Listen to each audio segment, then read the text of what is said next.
Во время новогодних праздников безопасность населения Алекминского района будет обеспечена. Таковы краткие итоги совещания по вопросам гражданской обороны и предотвращению чрезвычайных ситуаций. Елена Фаст продолжит.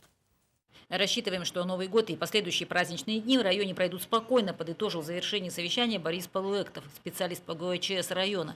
А в ходе обсуждения и обмена информацией еще раз были заслужены глава Наслегов и руководители организаций, отвечающие за объекты жизнеобеспечения.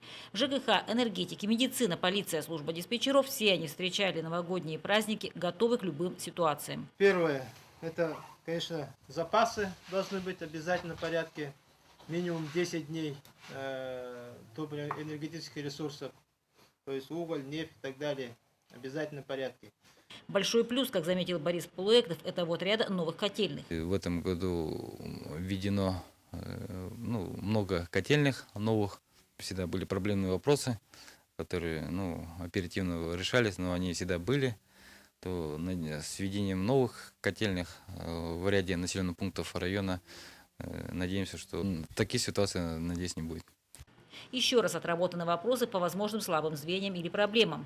Большое внимание и пожарным службам. Низкие температуры часто провоцируют население к усиленному обогреву, а вот в порядке ли отопители? Под контролем новогодние утренники, чтобы веселый смех вокруг елки не обернулся трагедией, проведен неоднократный инструктаж. Елена Фаст, Максим Копылов, НВК «Саха», Алекминск.